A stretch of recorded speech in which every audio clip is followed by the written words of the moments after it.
So according to reports that we read, President Muhammadu Buhari has forwarded a request to the Senate to reconsider and approve the federal government 2016 to 2018 external borrowing plan. The loan, he said, is to finance key infrastructural projects across the country between 2016 and 2018. No wealthy nation is debt-free. Everybody borrows to run their business.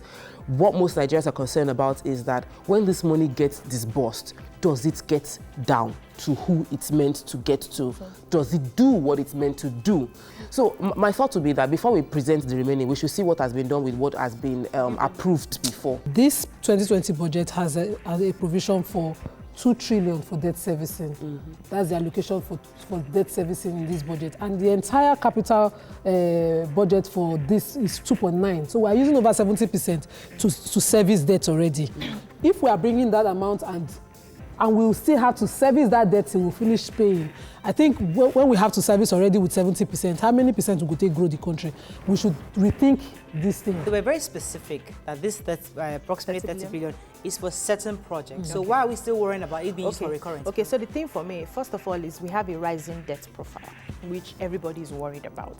And the question is, are we able to service our debt at the same time, promote the development of our nation hand in hand? As a financial sector analyst, could you give us your viewpoint on this move by the president to loan another $30 billion? Yeah, thank you very much. Generally, borrowing is not a bad thing. Okay. We only need to be more concerned about why we're borrowing. But the good thing is that you have to borrow in a way that the projects are self-financing. So you shouldn't ask the people, the taxpayers, to pay back the loan. It should be that the loan is taking care of itself. Now, the reason why Nigerians are skeptical, which I do understand, is because of the past. So government has not been able to demonstrate sufficiently that it can be trusted. And when you're borrowing, really, what you're doing is you're taking money of tomorrow and you're spending it today. You're taking money from our children, the future generation, and we're spending it now. The question would then be, what we are spending it on, is it something that will benefit them? Are we spending it on ourselves by way of recurrent expenditure, social services, and all of that? So our debt profile has risen by almost 100% over the past 4 to 5 years. When Nigeria borrows, we borrow at double digits. So which means the cost of funding our borrowing, it's unsustainable. That is why for last year, 2018, the federal government spent 54% of its revenue just servicing debt. So beyond knowing why we're borrowing, and the details have to be on point, which projects, how viable are they? When are we going to start? When will we complete them? Not that you leave projects ongoing for 15 years. Once that has been done, you have to ensure that the terms are also favorable. I do not expect us to borrow now and have to start servicing them immediately.